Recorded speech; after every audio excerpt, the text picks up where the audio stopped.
First, I'm super excited to welcome you all to our child-friendly webinar. My name is Wayne, and I will be hosting this session. Today, our guest speaker is our founder, Laura Bancroft. Okay, let's take a look at the agenda for today.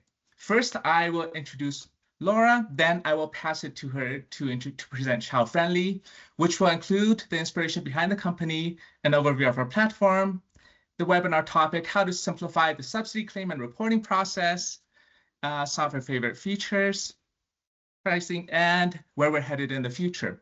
We will then have our Q&A at the end. Let's start with an introduction to Laura. First, she has extensive experience in the childcare industry. She overcame the challenges of scaling, growth, regulations as she grew from overseeing 100 to now over 2,000 childcare spaces. She has led the design of Child-Friendly from start to finish in order to optimize operations, build a platform that is intuitive for daycare operators, while maximizing efficiencies to help one, lower cost, increase your margins, and grow revenue. For some quick fun facts, Laura is a mother of 11 children, enjoys listening to audiobooks and exploring the great outdoors. I will now pass it to her to present Child-Friendly. Thank you.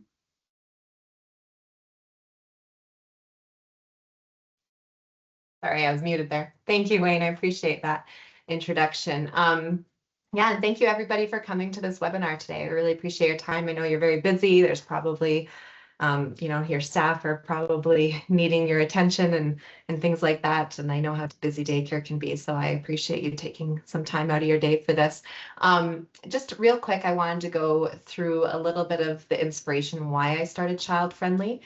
I got into childcare just over 10 years ago, starting out, as Wayne mentioned, with a 100-child center. And I really loved it. I have a background in childcare, and I really enjoyed it and quickly expanded to include multiple other centers. And now we have over 2,500 licensed spaces in Alberta. And one of the issues that I very quickly found and struggled with was making sure that our systems, through technology, through streamlining, were running efficiently. And so I demoed, over the years, I demoed many different softwares. We were using one of the more popular ones at the time.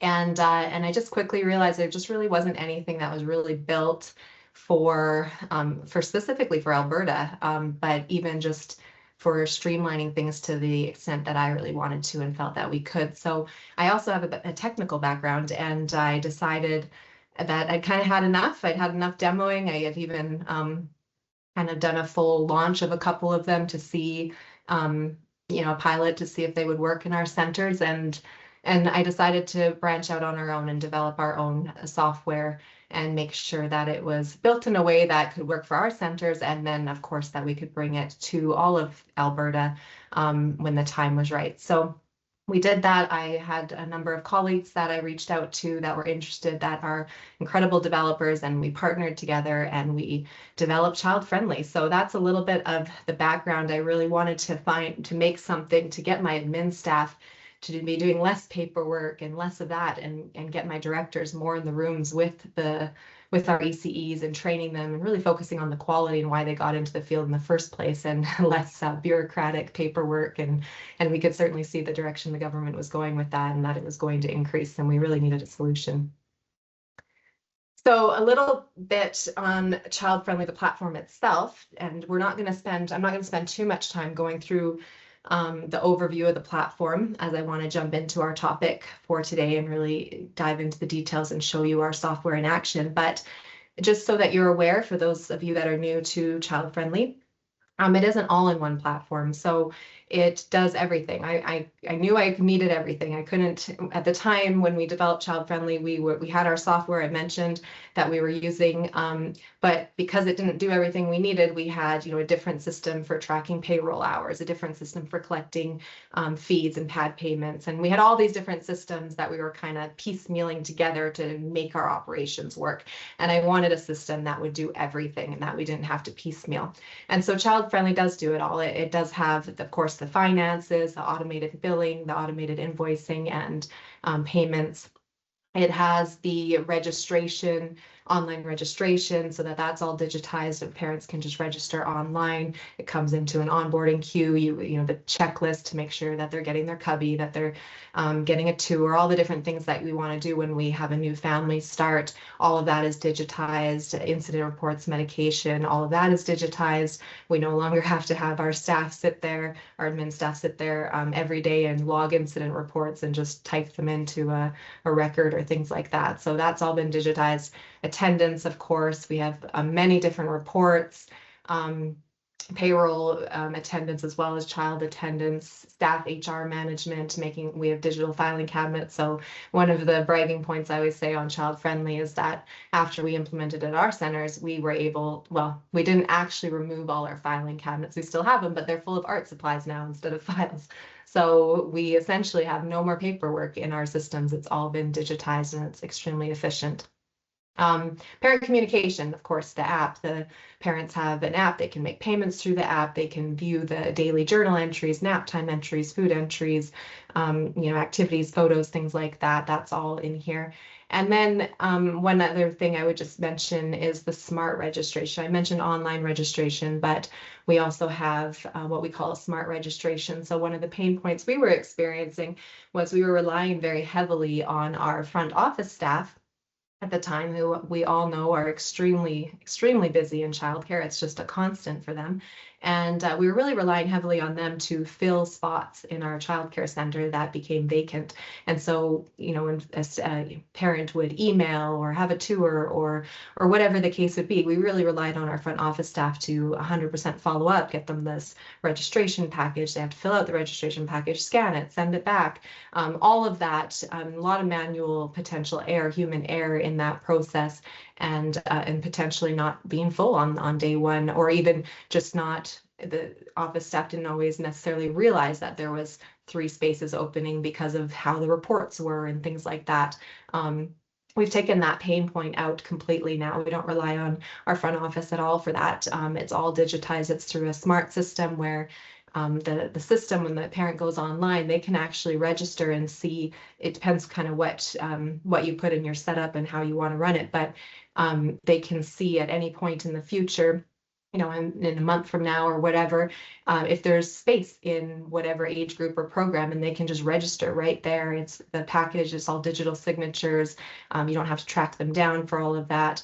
And that way you always make sure all of those available spaces are full, because the smart system just knows exactly how much space you have at any given point in time in the future and can make sure that you stay full. So that's been a really powerful one. And of course, in our current climate, we all have endless wait lists, and so we have a wait list management system too.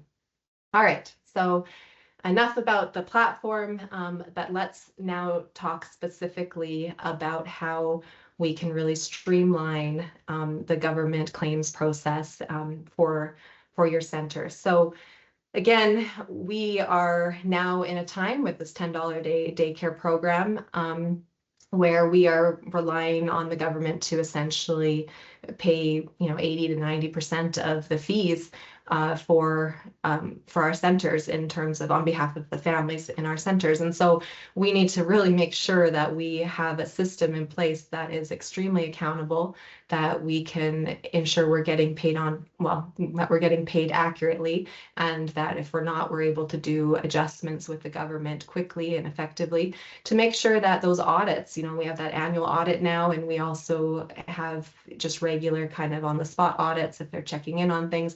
We need to be able to, with a few clicks, pull any information the government requires, and it needs to be accurate and stress-free. So those audits were a big deal, and then just making sure our reconciliations and that we actually are getting paid for everything that we are owed in terms of fees from the government. So, and of course, streamlining that so that we're not having to spend endless administrative hours and hire on additional staff to take on this. In fact, when we implemented ChildFriendly quite a while before, when we implemented ChildFriendly in some of our centers, we actually, at the same time, the government started increasing all of their the requirements in terms of the claims, and it just became much more bureaucratic and things like that. And actually our admin time, even though the government was increasing our admin time was going down because of what we implemented with ChildFriendly. So we saved quite a bit of hours there. Sorry, I'm actually going to jump out of this presentation now, and I'm going to jump over to the platform. So we're going to go through the details of kind of that claim process and really show you ChildFriendly in action now. First, before we get into that, I just want to give you a quick little orientation so you can kind of be familiar with what you're looking at here on my screen. Essentially on the site, so this is ChildFriendly, you log in and this is what you're going to see. Depending on your permission level, you're going to have access to different features. So your staff will, through their iPad or whatever view they're using, will have access to certain things, whereas an admin staff or an organization admin and so on will have access to more of the platform. But essentially, along the side here is the different modules. So you can click in here, you can see here is attendance. Right now we're on the dashboard, which is kind of a main tool for your administrators, kind of a handy place for all the day-to-day things that they're using all the time. You've got the attendance module, that's your signing in, signing out for staff and children and tracking all of that and seeing exactly what your ratios are at any given time and so on like that. Families module, that's where you're keeping all of their records. You've got your staff HR module for their records. Communicate, that's where you can go to email families as well as to do those journal entries, share photos, things like that with your families through the app. Finances, of course, is where you're processing those auto invoices and payments. Your report section where you can pull all sorts of reports, and then you've got your setup. Setup is kind of a one-time place you go when you first launch ChildFriendly to get your groups set up the way you want them, your rates set up and so on, things like that. And then the attendance kiosk. So that's if you're using, if your parents come into the lobby and you have that system where you have like an iPad and you want them to log or to sign in their children through the iPad or QR code or whatever you use, that's the kiosk. I apologize. I have a really bad cold today, so I'm hoping that I don't have a cough attack. But anyway, let's continue on here. Along the top here, you've got your organization, and then you've got all of this drop-down menu shows all of your centers. So if you are a multi-center organization, you're going to see them all here, and you can just flip between them really easily, and it just, the view stays the same. It just changes which center you're looking at. And then over here is just an instant messaging feature, so you can talk, your families can directly contact your office and through their app, and kind of like text messaging, but through their app. And you can bulk text out or bulk message them as well if you're messaging a room or things like that, and then your profile. So that just gives you a little bit of an overview of the platform in terms of orientation. And so now we're going to jump in to specifically the claims process. So first thing that you're going to do, of course, at the end of your month is you're going to submit your claim for the month. And to do that, you're going to go to your report section here. And then we have this tab here. It's called Region Reports. It's specifically, this one is for Alberta. Ontario will have its own and so on, but we're doing an Alberta demonstration here today. So this Region Reports tab is here. And then you're going to see reports that you very much should recognize from the current claims portal that the Alberta government has. So the first one here you're going to see is the Alberta 100-hour report. So if I click, let's pretend it's the end of the month and I want to just see my children that are on subsidy, and I want to see the 100 hours report for those children. You can see a little kind of hint here that just lets you know what you're looking at, showing all students who do have a billing in the selected period. We're looking at December for this sponsor, and the sponsor is Alberta Subsidy. So anyone that has a billing with Alberta Subsidy during that period is going to show up on this report. So we're going to click apply. And then you're going to see this report that you should recognize. It has your breakdown by ages, your less than 50 hours if you have any children that were less than 50 hours. This is based on registered hours as per the government's policy, not actual hours attended. This report specifically is 50 to 100 and 100 or greater hours. You can also dig in if you want to see, well, how many of these, kindergarten children. There's 2 of them here at greater than 100 hours. If I want to see specifically who they are, I can click that. I can see which students they are. I can see which days they're scheduled, registered to attend our center. I can download a .csv. If I want everything in here, you can download or export into CSV. And then if you ever audited, you can just flip back to any month, and you can always pull this report at it when they want to know, well, who were those 11 children that you claimed for that period for the affordability grant, and you can just click that and send it to whoever is auditing it. So it's very, very streamlined that way. Same thing if you want to see, okay, now I don't want to see the children on subsidy, I want to see those that are excluded. So those that do not have subsidy in the given period, you just toggle this, we're going to exclude them. And again, a little hint here showing what you're looking at. So now you can see all the children that do not have subsidy and how many hours and so on they have. So then you are logged in on your other screen to your Alberta claims platform, and you can essentially just copy over all of these numbers right in there. You no longer have to have the stress of gathering multiple reports. It's all right there for you. You know it's accurate. It's all calculated automatically, and you can put it in there. Another item just to note is the Alberta government specifically right now with all their updates and things that they're doing, which we're on top of. So as those updates happen, we will be updating on our platform as well what these regional reports look like. But right now they are developing APIs, so secure APIs, so that softwares like ChildFriendly, if they choose to, are able to actually import directly into their system. So when that's developed, and it is government, they take time, and their system currently does not support it. But it is the modern way of doing things, and they're working on it.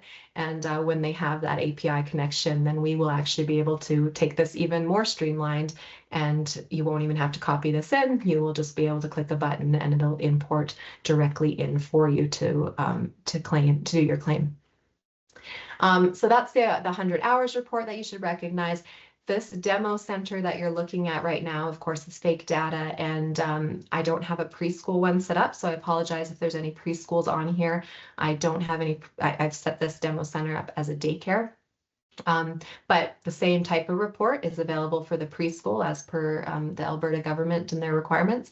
And then we have the subsidy claim. So the subsidy claim, of course, there's a lot of information that you either have to enter into the system. It's getting much better with the changes the government's making, so there's going to be less, but a lot of information you need to enter or verify. And so all of the information that you are going to require, you no longer have to go and try to get it from multiple places. You can just go here, subsidy claim, you can click your month, what your, in this case, your external sponsor, which is Alberta Subsidy. You click apply, and then you will see a report here that has all the information that you are going to need to enter in to do your subsidy claim. So it's going to have your children, you can sort them however you want. Here they're sorted alphabetically.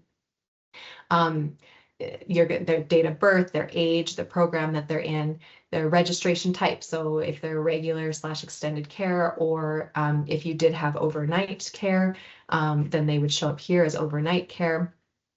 If they have a withdraw date, of course, you have to enter that into the claim. Their regular hours, so what were the regular hours, their extended hours, again, if you had overnight hours, there would be a column there. We don't have any data for that in the demo center, but it would be there, and then the total. Your previous month's gross tuition, so that's before the affordability grant and before subsidy, as you know that they asked for that. The current month, what they were charged for the current month, and then, of course, how much the sponsor, Alberta Subsidy, was charged or is paying on their behalf. So those are all items you need to either verify or enter into the claim system. And then just a handy column here too to show you when their subsidy is expiring. And so that's all nice, handy at your fingertips. And so it really makes reporting, like our claims process at the end of the month, is just so streamlined. It's so easy. If you are, let's say, 100 child center, it might take you 20 minutes to input this into your claims each month. So it's just no admin time at all in terms of completing those claims, because it's all real time and updated instantly. It's real time data. So it's all accurate. You don't have to go to multiple places. So that's how you would do your claim at the end of the month. Then I want to jump over. I'm actually going to show you a few things. In a minute, we're going to come back and we're going to go through what it looks like. So we've done our claim at the end of the month, but now what does it look like when you actually receive the payment report from the government, and what that claim looked like, and how do you reconcile and make sure that you've received everything you were supposed to and that it's all tracked and stuff. So I'm going to come back to that. That's the next step. But first I want to show you a couple other features for making sure that you're compliant and just helping with all of the claims and the different government things we have to deal with these days. So number one, I want to jump over here to the dashboard for a minute. And I want to take you through, there's a lot of things that the dashboard does, but we're not going to go through all these features. I just want to specifically show you this one. It's the expiries tab.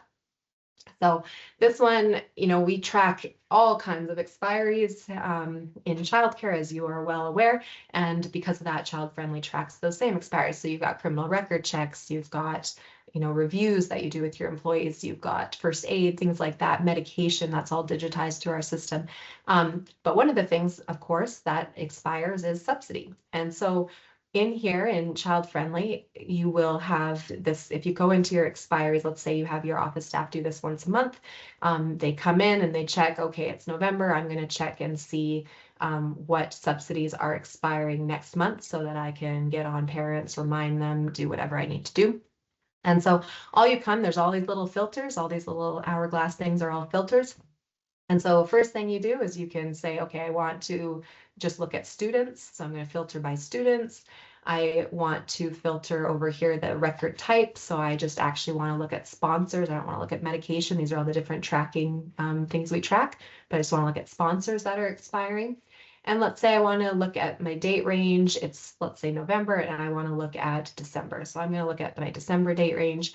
And now I can see, okay, there's 3 children that have a sponsor, Alberta Subsidy, and their subsidy is expiring on December 1st. So I need to get in contact with them and get it updated, or I need to log in. You can open up another screen, log into your claims portal with the government changing over now so that you can see it in real time and see when their expiry is coming up. You can see, oh, they did renew it. So easy enough. I can just click in here. I can go to this child's ledger over here. Sorry if I'm going a little fast. I just don't want to go through all the details right now, but essentially you'll go into their ledger over here and you're going to find their third-party sponsor, and you just update the date to whenever the new expiry date is. Or like I said, if they didn't, if they haven't renewed it and it's not updated, then you just get on their case and start emailing and get them to get that updated. So nice feature in terms of tracking for subsidy expiries and making sure that you get paid on time and get paid accurately. Another important note actually on that front, I'm going to go back into that ledger, is what we're looking at right now is the ledger. So I just essentially popped out the screen for the family, this family specifically. Here's the child, here's the parents, any members they have.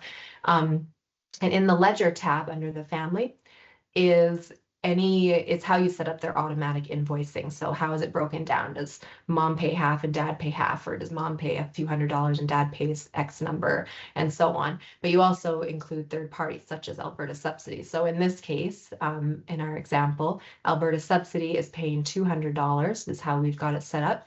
And then it looks like it looks like only one parent is paying the rest of 100% of the rest of it. So what will happen each month is when their invoicing happens, they will, whatever their fee is, in this example, it would take their gross, whatever the rate is, it would minus $200. It would charge the rest, 100% of the rest of the bill to this parent. And then the $200 would get charged to Alberta Subsidy up until the expiry date. So in this example, the expiry date is December 1st, 2024. So if you were to process your billing period after that expiry date, it would automatically no longer bill Alberta Subsidy. The parent would automatically get billed the entire amount. So this is really important because this would get us a lot of times where you forget or you didn't realize subsidy was expiring or whatever, and suddenly you're tracking down parents later and saying, oh, I'm sorry, your subsidy actually expired. You actually owe $200 more. You won't have to do that anymore because it'll automatically make sure that that occurs, that they're getting billed what they are supposed to be billed, hence why you put in an expiry date. So another just quick note in there, just another thing just to streamline things for you and minimize human error. So let's now, sorry, I'm just looking at my notes and what I want to cover here. I'm going to actually jump back. Yeah, actually, no, I'm going to stay in the dashboard for another minute here, and we're going to just look at this attendance tab. So this attendance tab just kind of, it shows a few things, but specifically the one the sub tab of the attendance tab that I want to show you is this records one. So it's going to show you a log. And, it's going to be thousands of line items long because it's going to show you a log of every single time somebody signs in or signs out or moves spaces, like moves from one group to another group throughout the day. So in this case, just as an example, on December 11th, this child signed in at 9:13 to the Sunbeams room space. And you can see as I scroll over here, it shows you, well, at that moment when they signed in, there was one staff in the room, there was 4 children, they would be the 4th child in the room. The required ratio was 1:4 at that moment in time. And the actual ratio of with them signing in was 1:4, so they're in compliance. Were they napping? No. And then there's this handy little thing over here that actually shows you, if I click it, exactly which staff and which children were signed in at that exact 9:13 moment in time. So where this is handy, you're obviously not going to be scrolling through this and looking at this all the time, but it is handy when licensing comes and there's an incident or whatever the case may be, and you have to filter and you say, okay, the incident happened on December 11th, and you can even filter by time here, but let's say, you can pick whatever time range you want, but it happened at, let's say 9:14 in the morning or whatever the time is. And the licensing says, I want to see exactly what happened in that room. So let's say they're asking for the raccoons room. So I'm just going to filter and see raccoons for a minute. So I'm going to pull up all my raccoons. I'm going to filter by my time, filter by my date, and then I can see for my licensing officer exactly what was happening in that room. I can pull the report for them and submit that. So again, it just streamlines things. You don't have to be stressed about pulling out paper records or whatever system you have and trying to figure out exactly who was in the room and what the ratio was required and exactly what was happening. You have that all at your fingertips for your licensing officer. So just another handy feature that has been really helpful for us anyway. The next item I want to go through is we are going to jump back over to our reports real quick. I showed you those region reports, but I did want to mention that, of course, we have payroll reports and different reports, but I want to show you the custom reports real quick. So in addition to all the kind of built-in reports that we have that typically a daycare center is going to require or want, we also have a custom reports feature. And what this is there's a little toggle down here. And if there is a report, let's say there's something that you just every month or whatever that you need this report, it needs to look just like this. And specifically because your organization does it this way and you want a report, that's no problem. You just have to submit a request through here, an example of the report, and we can develop it for you. And then it will be added into this custom reports tab only for you. So only you will see that report, like your organization will see it specifically for you. However, if it's a report, let's say that we feel, oh, that's a really good idea, I think a lot of centers need that report, then we'll actually, and it'll end up getting put into one of the other tabs and be available for others to use as well. But anyway, that's the custom report section, just to make sure that you're clear on that if there's a report missing, you can definitely get it. It's quite easy for us to develop. The other one I just wanted to show you real quick was, I believe it's under attendance reports. Yeah, I want to show you the payroll report just real quick. So another handy report. So we don't actually have payroll in ChildFriendly. You still would need to use whatever payroll processor you use. If you use QuickBooks, for instance, our system does sync over to QuickBooks, but you do still have to use QuickBooks Payroll. This report, though, we track all the hours and things for your staff through ChildFriendly. So when you pull your payroll report, it's going to show you obviously the names, your position, their birth date, their rate, their start date, their termination date, so when they're ending, and then their total hours. But what I wanted to point out, as it's related to the claims, is the wage top-up part. So in ChildFriendly, you can actually track by task, we call it. And so when a staff signs into a room, they can select, there's a default task, which is typically childcare that's associated with that room. However, they can change their tasks. So let's say they are signing in, they're going to do cleaning hours or kitchen hours or whatever the other tasks are. They can select a different task and it'll basically track their hours by task. And that way, for instance, if you have transport staff, let's use them as an example. And on a bus, they get paid at a different rate compared to when they're in a room in ratio doing childcare. Or let's say you have a kitchen staff that is dedicated to the kitchen, and so they unfortunately don't get that wage top up. You can't apply for the wage top up for them, whereas you have a staff maybe that does both kitchen and childcare hours, and therefore they can get the wage top up for both. However you have it, you can, these are all customized, so you can have whatever names of these tasks as you want, and it'll and however many you want and so on. But it'll break it down for you, and then of course there's the total, so that when you do your payroll, it's nice and easy for both your wage top up claims as well as your actual payroll. So I just wanted to point that little feature out. And all right, now we're going to jump over, because I want to leave you guys time for questions. We're going to jump over to one last item that I want to show you, and that is the final component of the claims process. So as I mentioned earlier, you're going to do your claims report at the end of the month. You're going to pull that report I showed you, you're going to enter it into your online portal with the government, and then they are going to eventually pay you for that claim that you made for a subsidy and for the affordability grant. So just real quick, I'll use subsidy as an example. But what the next step is, so when you actually get that payment and it comes into your bank account, and you can go on to your claims portal and see the breakdown of how much you got paid for each child, and again, using subsidy as an example, you're going to come into your finance module here. And what you're going to do is just go, so first of all, what you're looking at on my screen is on this column, you're going to see all your registrations. So registrations are basically children that have schedules or are registered in your program or in a program in your center during whatever period you have selected. Then if they have any billing associated with them, they should, you're going to see their gross bill here. So this child is an example, their gross bill that you're expecting to get from them is $1,100.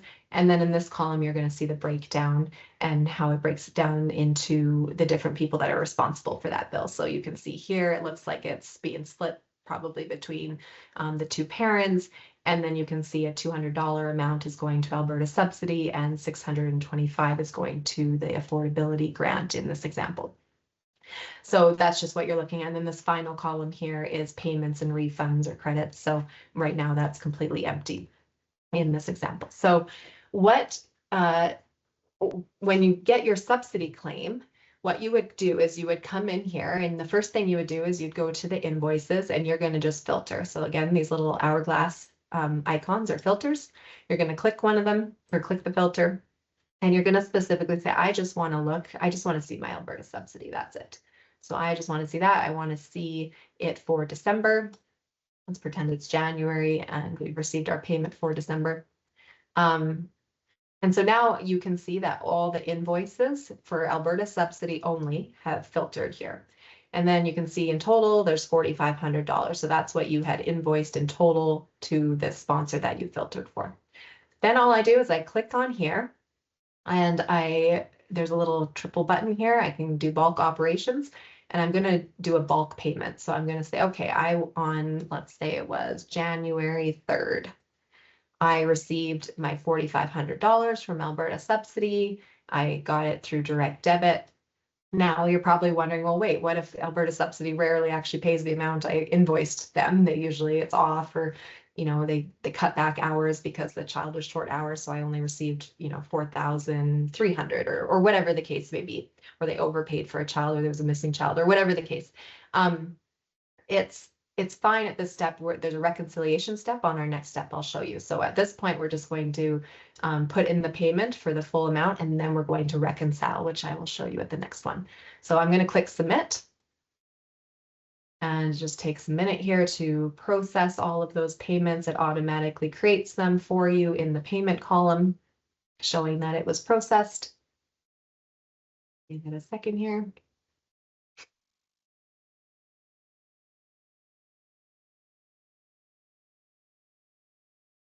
All right. Then, sorry. All right, so now what I'm going to do is I'm going to go to this next step, which is, so first of all, you can see all these payments that were made. That's what we just completed when we did that processing of the payment. Now we're going to go to settlement, which is the next tab. And I'm going to look for January. I'm going to click apply.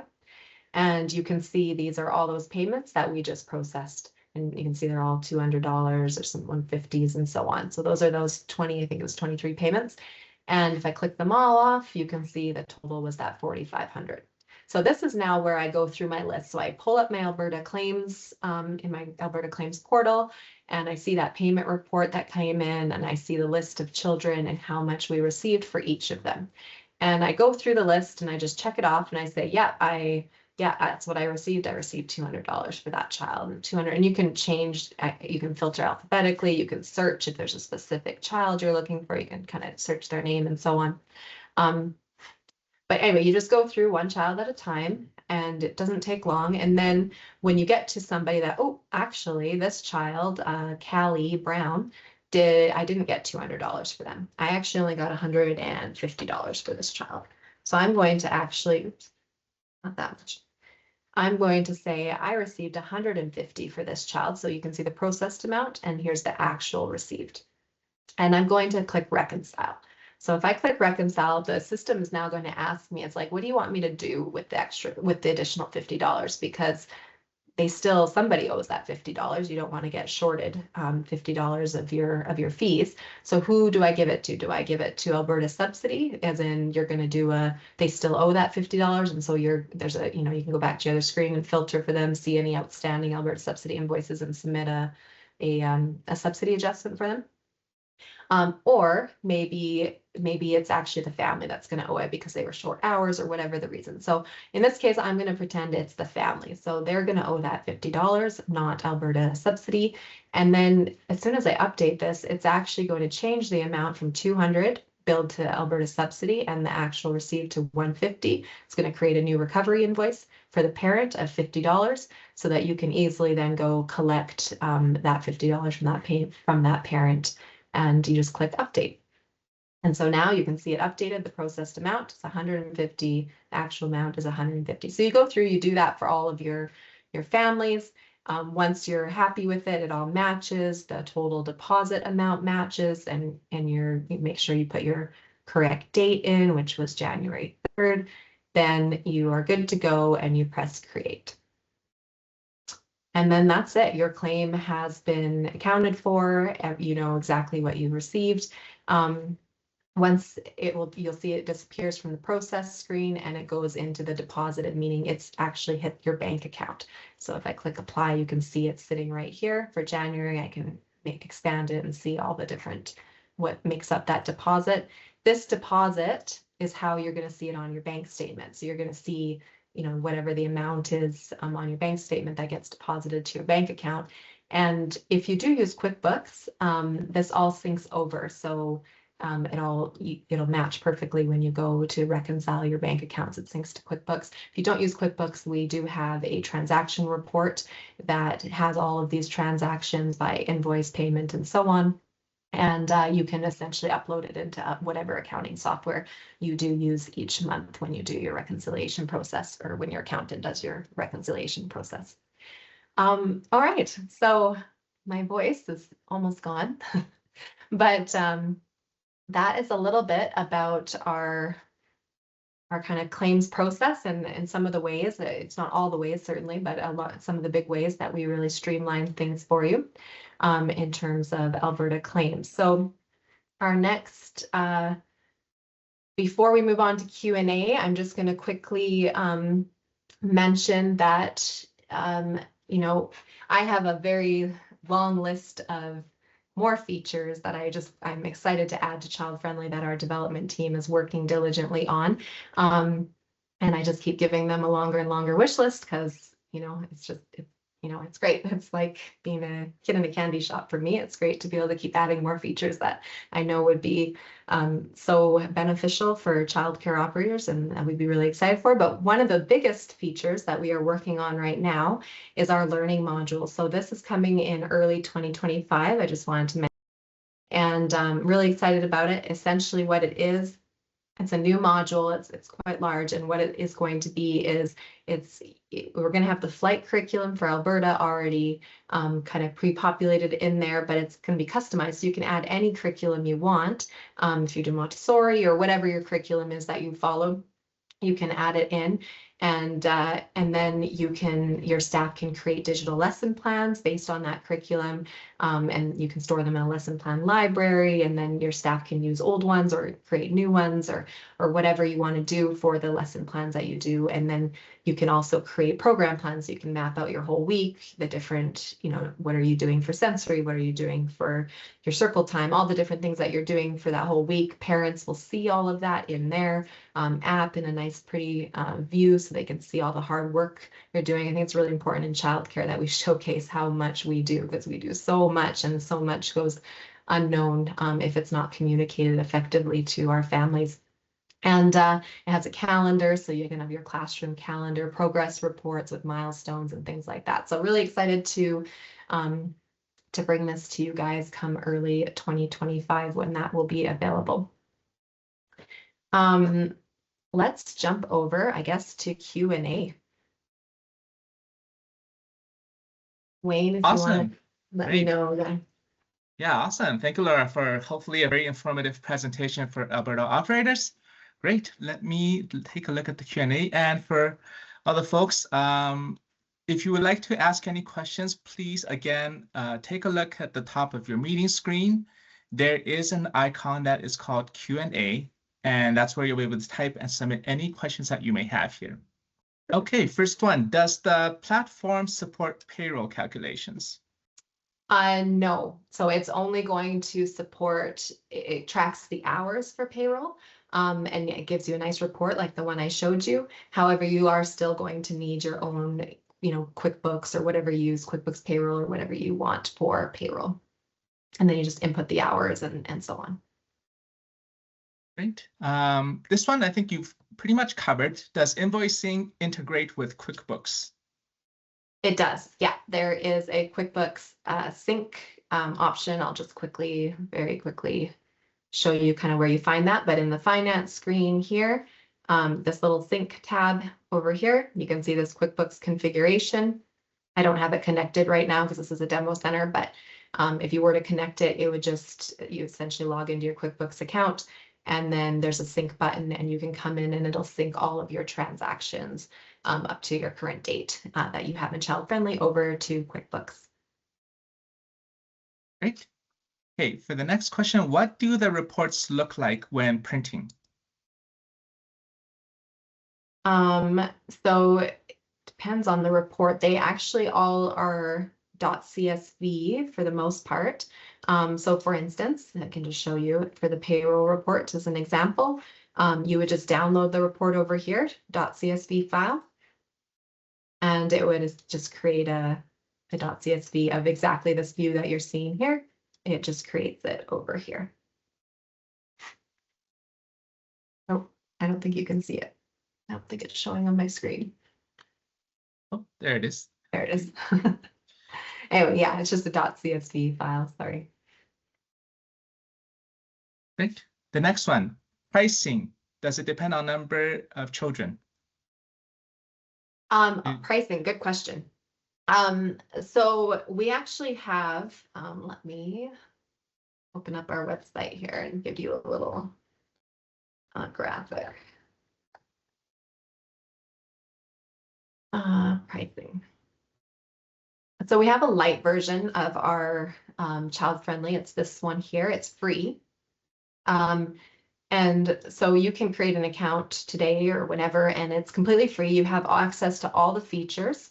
However, if you want our pro version, which is the add-on, the only difference is that you can essentially process pad payments and credit card payments. So that's the pro version. So if you don't want to process pad and credit card payments, but you want all the other features, then it's completely free. If you want to process pad and credit card payments, then you have to pay the merchant fee, which is our pro add-on version. So hopefully that kind of helps. For the next one, might need a bit more clarity, or maybe Laura, you can see if you might understand this one. This one just says changes in grant amounts or new grants that come out. For example, a 3% fee increase. I'm not too sure. Should I? Sorry, do you mind reading it again? It just says changes in grant amounts or new grants that come out. Probably maybe how that's kind of handled. For example, 3% fee increase. Like how okay, I think so. If I'm understanding correctly, it's how do you deal with like if your rates increase or if the grants change and how that happens. So hopefully I got that right. But the rates, in terms of your rates, that's in setup. So if you go to setup, and obviously only your kind of main admin would have access to setup, and you go over to your rates tabs, you can change any of these rates you want. We have a lot of different rates. I apologize. It looks kind of confusing in the demo here, but let's say your kindergarten or whatever, it doesn't matter. Sure, we'll do that one. Let's say your rate is going to change for your kinder program. So right now it's $800 in this example showing per month. And you want it to change to 900 or, whatever. You wouldn't get that much of an increase, but anyway, you can put the change date. So you can say, okay, on, let's say January 1st, it's going to change over, and you would just add a new rate into the screen. So let's say $820 rate. I don't have that set up, sorry, but let's just pretend it's that rate. Pretend this rate is the new rate for 2025 that you've set up in here. And then what will happen is automatically any children that are billed at that $800 a month rate will, as of January 1st, it'll change over to $820 or whatever it is, so that you don't have to go through all their registration records and update the rate. It'll just update it automatically for you. All you have to do is do it in your setup module and just change it annually or whenever your rates change. So that's kind of just, very briefly how that works. And then as far as the grants are concerned, the grants, and subsidy, I guess, would be similar, because obviously subsidy, depending on what they're qualified for and whether the government changes, the subsidy amounts can change too. That would just be under the families. So if I click into any family, you kind of saw that earlier in my demonstration, that screen that popped out, but essentially in the ledger over here, under the applicable family, this is where you set up how their invoicing happens each month. And so you can see Alberta subsidy here. So I kind of showed you that, where you can change the expiry date, you can change the amount, you can add, maybe this $200 one expires on April 2025, but then as of, I'm going to just add Alberta subsidy again, maybe as of May 1st, 2025, it changes. They're actually going to get $220 now. So, oh, sorry. I just totally messed that up as a percentage. I should have done a dollar amount. $228. And then you essentially at April 30th, this one would drop off, but this one would start on May 1st and it would change over to the 220, and you can put in the expiry date. Same with Alberta grants. So you would just change, you can do an expiry date here if you want, so that they get this, and then if the government changes the grant amount or something like that, you could change it. I mean, there's different ways to set it up, but hopefully that kind of helped clarify it. Great, thank you. I'll take this next one. Where is the data stored, and is there a limit on how long digital files are stored? So quickly on that, our data is stored in the Microsoft Azure cloud. And we currently don't have any limits on how long the files will be stored for. Okay, for the next one, can parents update their own contact information, etc.? Yes, so that's key for sure. You don't want to have to do all of that. So in the parent app, how it works is they can go in there. I mean, they have full access to their own app and they can update their address or may add a child's if they want to add an allergy or they want to add whatever. They can add anything. Update their payment information and so on. And then what happens is in the dashboard here, that handy dashboard I had mentioned earlier, there's an info changes tab. So under info changes, I wonder if I have any in here. Oh, yeah, look at that. Under the info changes tab, you can see any member info changes that have taken place. Member is referring to member of the family. So it could be a parent, whoever they have on file for their family, any students, so any of the children information, if any of their information has changed, or if the payment, there's a specific one for payment information changes. So you can click in, your admin staff can click in here and see the changes that have been made. So in this case, these two students, a parent has updated this student's information. I can view the changes. You can see they've changed their healthcare number from that amount or that number to this number. And if you're happy with it, you can approve it. We still want an approval process because the last thing you want is a change to be made you're unaware of. But you can approve it, you can reject it, you can even edit and then approve it if maybe they made a little typo or something you need to adjust. So that's how that works. Great. This one sort of follows up on the previous one. Do parents have a live app they can use throughout the day? Access throughout the day. Yep. Yes, there is an app that they can access it. I'm not sure if that's referring to like a camera of their child, like a view. We don't have that where you can view your child on camera on the app. But if you just mean, do parents have an app that is updated? You can send a journal entry, send photos, things like that. Yes, the parents have an app on their phone and they can see all that. They can print their tax receipts. They can see their payment information. They can see exactly where in the center their child is. So if they're in the gym, at the end of the day, they come to pick up and they can look at the app and it says, oh, Johnny is in the gym right now or whatever. And they can see that on their app and go directly to the gym or go get their stuff from their cubby, then go to the gym. But they know exactly where they are. Okay, for the next one, can staff chat within the app with each other? No, but I am adding that feature. That one is on my wish list. So what we are adding, and that one will be fairly shortly too, because we really need it. But essentially, we're going to have a system where they're kind of like this messaging system that's specifically for staff, so that if I need a bathroom break or whatever the case may be, you can just message from the office to the different room and back and forth, and you'll be able to change the permissions if you want staff to be able to message just the office versus message each other in the different rooms. We'll be able to change those permission settings. Right now, we're using at our centers, we still use I think it's Google Chat or something. I can't remember what we use, but we definitely want to implement. That's another one of those systems we want to cut off and make sure child-friendly does everything. We have no other system. Will you be adding PDF versions of the reports? It depends on the report. So for ones like, let's see, I'll give you an example. So for, I'm just trying to think. Oh, I'm not in reports. My bad. For safety reports, as an example here, we do have, if you want to look at a specific child, so let's say I want to see how to do this. I apologize. Oh, sorry, I'm in the wrong report. Emergency. That was the allergy care. Emergency report. If I want to actually see this specific child's emergency report, like I want a paper copy of it as an example, I can click them and then I just click this, or I can click more than one at a time if I want to print off more than one, but I can generate PDF and wait for it.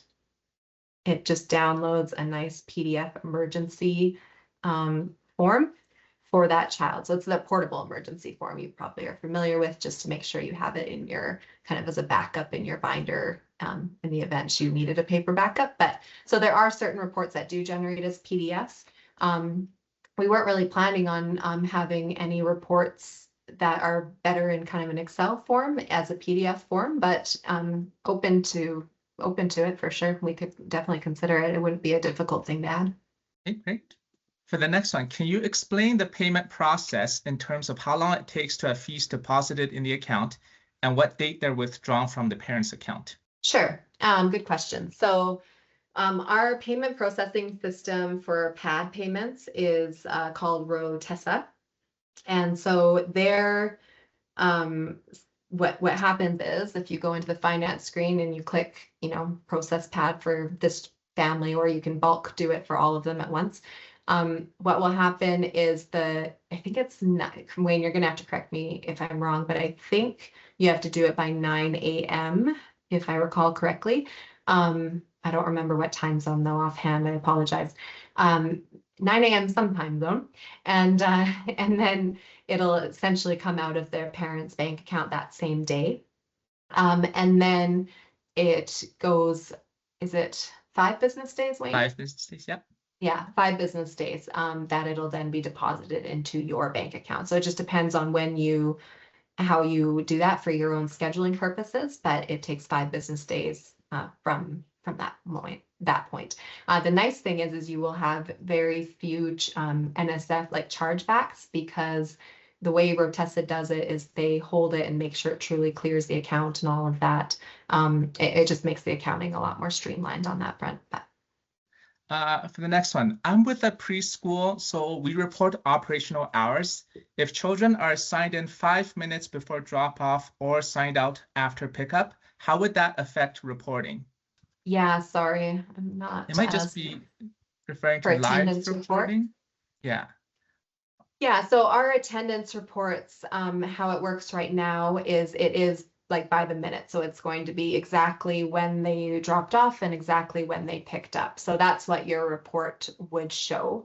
We are adding a feature because we know a lot of preschools want to just kind of have a like they were here or not here type report, which we are adding. So like just check, yes, they were here or absent.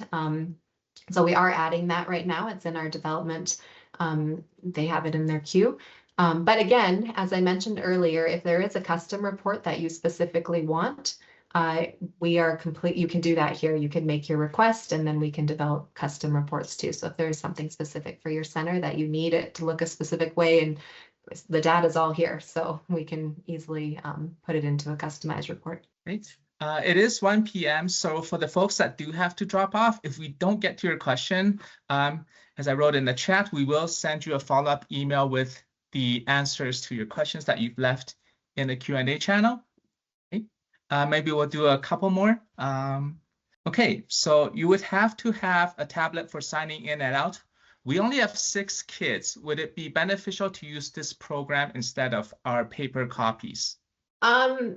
I mean, I don't see a downside in terms of the attendance of doing it electronically. If you have a computer or if you want to use a tablet, you can do either one. But all the other features I think you would gain with it would definitely be beneficial. The parent communication, processing payments, all of that side. As far as attendance, if you just want to not use that specific feature, you could just use your paper system. I mean, it's a day home, 6 kids. I agree. It's really not a big deal. I assume that's a day home that's asking that question. So you definitely don't need to use the attendance feature if it's kind of over what you need. But there's a lot of other features you'll benefit from even with only 6 kids. The next one, do parents set up their banking information in setup or do we have to enter it? No, they do it in their app. So parents, when they log into their app, so kind of how it works, just to give you a little bit of an overview, is the parent will go online, they will register for your program. So they'll put in their information, put in some basic information, they'll see what's available and so on, register. It goes over here into the dashboard when they've completed that, the enrollment onboarding dashboard, where you can decide if you're going to approve it or not approve it and so on. And then what will happen is they get an email automatically that shows their portal information, like their login, and they can set their password and things. Then from there, they can log in to their parent app.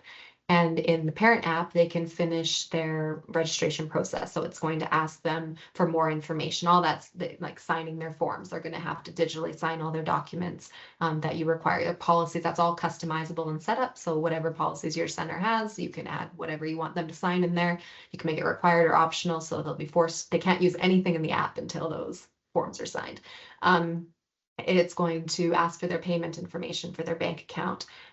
It's going to ask for, allergies and all of that kind of information. And then, yeah, so they do all of that just directly through the app. Right. The next one, does it do tax receipts for families at tax time?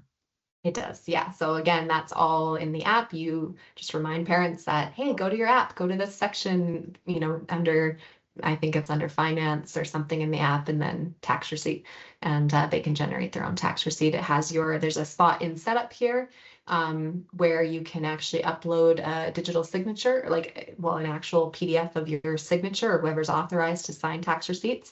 And it'll show on the parent's tax receipt. They download that signature. It's all in accordance with the CRA's requirement. Okay, right.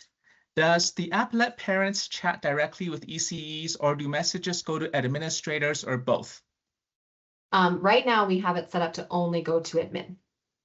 So they can't chat directly with the ECEs at the room level. We're looking at making a permissions option to allow for both, depending on what you want. A lot of centers just don't want their ECEs chatting directly with the parents for liability and for many different reasons.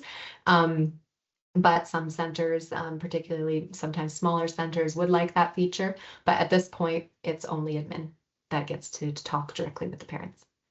Okay. Do parents get push notifications when we message them?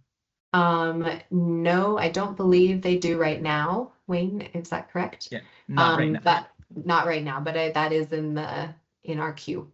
So push notifications are coming. Okay. Is there a way to export transactions to upload to our own merchant we already use?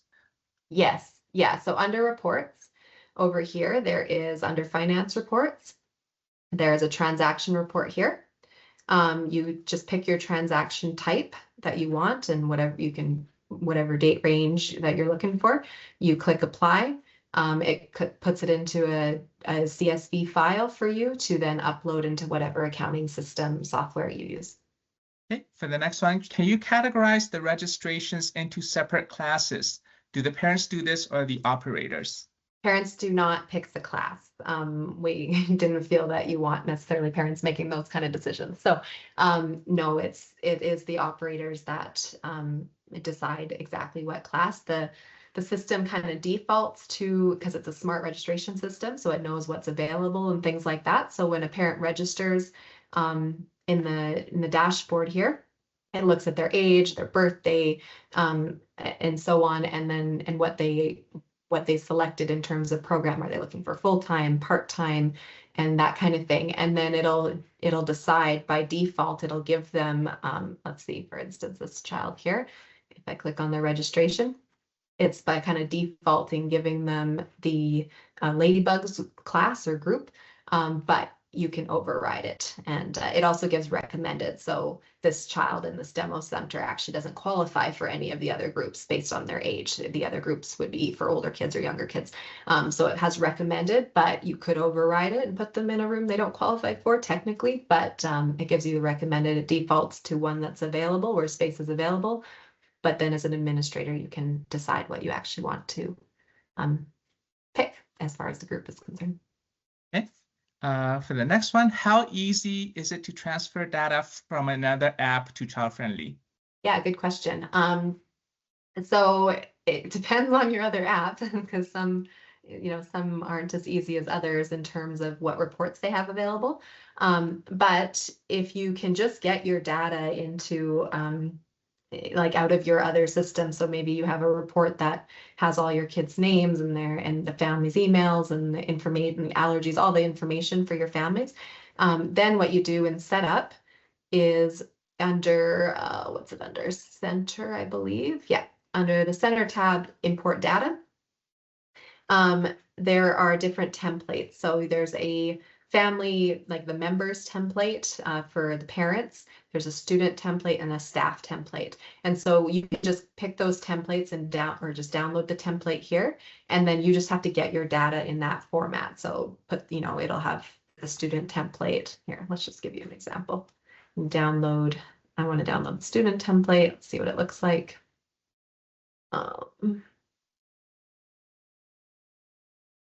So you can, sorry, I jumped to my other screen.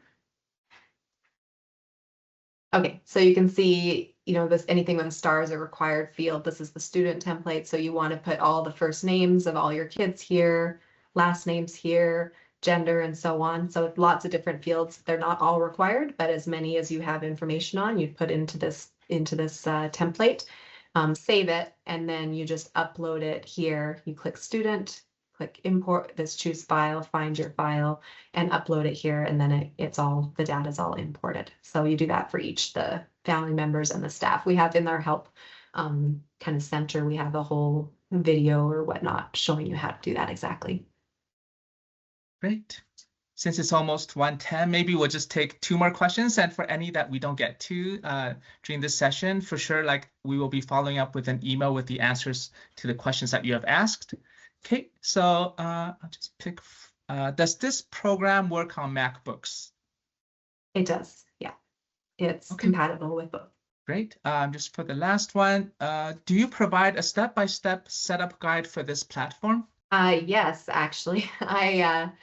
I made one myself. I wanted to kind of take everyone through the setup part here, the setup module.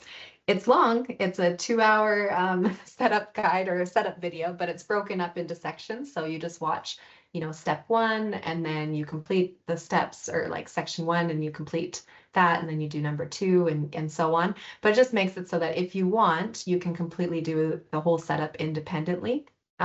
Otherwise, you can work with our onboarding team, who will help you through getting everything set up. It sounds scary, 2 hours long, but our centers are quite large centers, and in total, it didn't take us that long to get set up. It probably took us maybe 2 hours to go through the setup per center, like to put in all our ratios and our groups and all that kind of stuff. And then it was just a matter of importing the data, which took a little bit of time because our reports and our old system weren't very good. So we had to kind of pull the data from multiple places and then put it into our template to upload. And then we just gave a registration schedule to each of the students. So in total, it was probably about maybe 16 man hours to be up and running. It's for one of our larger centers. Great, thank you so much. And thanks everyone for your time. Yeah, I definitely still see a couple questions we didn't get to, but for sure I will be following up with an email on those questions. Thank you all so much. Thank you everybody for coming. Thank you. Bye.